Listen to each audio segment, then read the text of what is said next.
pleasure in welcoming to Into the Fire one of the best athletes in the world, Olympian middle distance guru, and most importantly, super nice guy, Peter Bol. Nice to meet you, mate. Thanks a lot, bro. Thanks for having me. I'm excited Awesome. for this. So, yeah.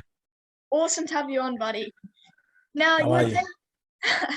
now you attended St. Norbert's College on a basketball scholarship. Now you're a lot of things, buddy, but tall isn't one of them. How good were you at basketball? Because I heard you were awesome. I'll tell everyone I was awesome, but I don't know how true that is. I don't As know, long mate. as long as you believe it and everyone believes it, then we're good. So I think I was good enough to maintain that scholarship. Oh, cool, mate. Now you moved from Sudan as a youngster. Such a huge move. Do you remember much about it? To be completely honest, not really. I moved from there to Egypt, so maybe I remember Egypt a little bit. So, and then I was in Tumba, so not really. I was 10 years old by the time I moved to Australia, so most of my memories would be from Egypt rather than Sudan. Yeah, it's a big move though, wasn't it? It's massive, definitely a lot of hours on the plane and different cultures, everything. It's kind of cool. Yeah, it would have been. Now your first name is Nagmeldon, which means star. Very suited to you, buddy. How did you get the name Peter? Yeah, that's a good one. I see you did your research. I like that. Yep. Yeah, so Nejmuddin is, which means Nejma, which means star in Arabic. So Arabic's my first language, and then Din means religion, so star of religion. When I moved over, probably to 2004, and then I got a different name from family and stuff. So I still use Nejmuddin more than Peter, probably especially on my passport and documents. And then also my friends call me Peter or P-Bol, all these different nicknames. Yeah, that's so cool, mate. Now you actually completed a degree in construction management.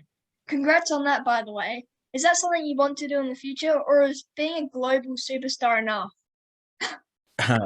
It's never enough. I don't think you can be a global superstar for the rest of your life. So eventually you have to get I guess a real proper job. So yeah, maybe eventually. In, I don't know how long, and I think that's the beauty of the sport. You never know how long you're gonna run for. So yeah, maybe a few years, maybe not, maybe something else. We'll have to be on an interview to find out what I'm doing in a few years. Yeah, sounds like a pretty fun job though. Yeah, definitely. Travel the world, run fast, meet different people. Like yourself in Adelaide, so it's pretty cool. Yeah. Now you were told by a teacher to try the 800 meters when you were just 16. And look what happened. I bet you're thankful for your teacher now. Yeah, definitely. So much that I still keep in touch with my teacher all the time. So we regularly in touch with the whole family. Yeah, it's a special moment. So definitely don't look back on that and regret anything. It's been awesome to have her by my side all this time. Yeah, definitely.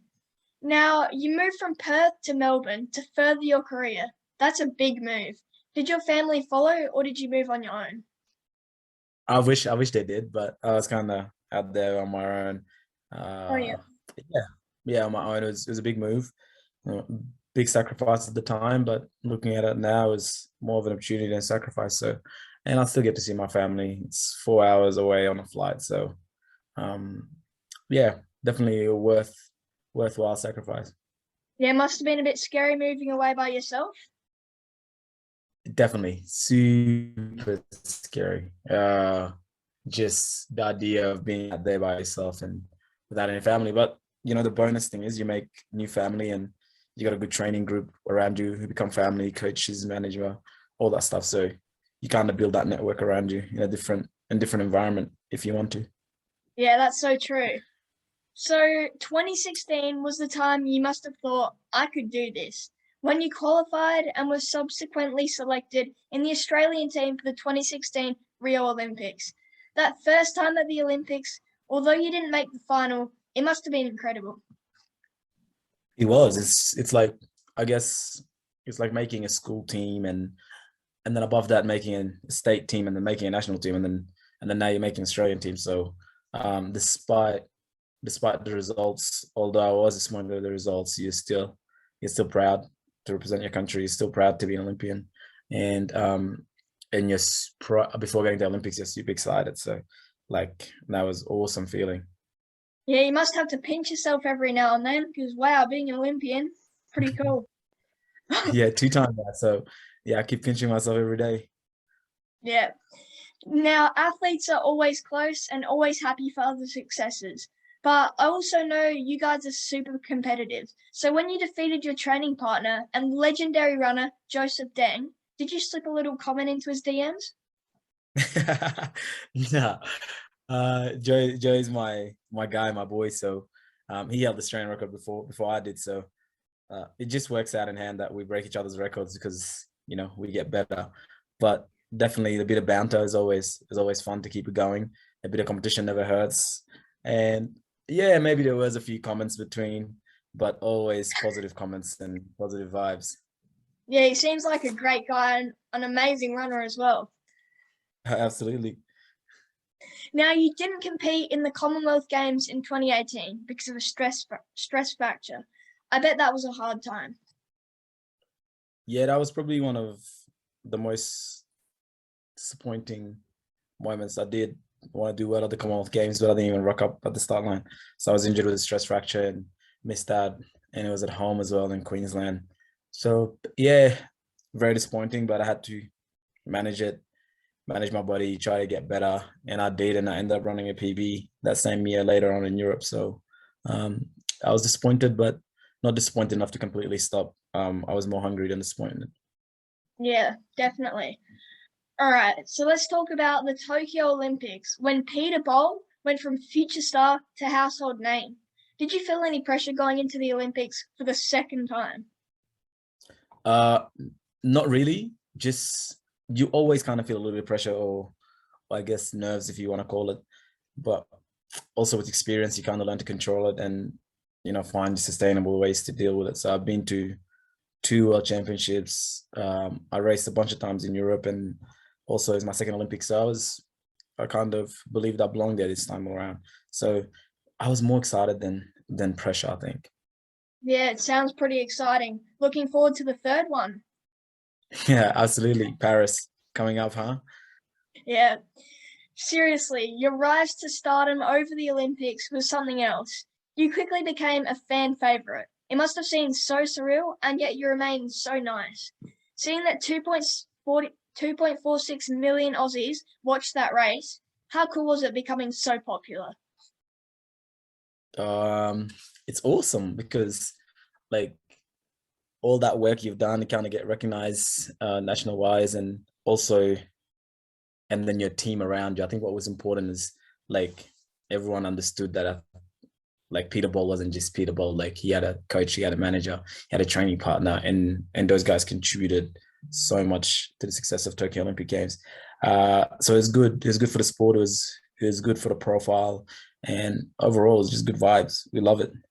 Yeah, it must have been so cool. Now you smashed the semi in a time that would have taken gold in the final. Does knowing this burn a fire in you heading into the next Olympics?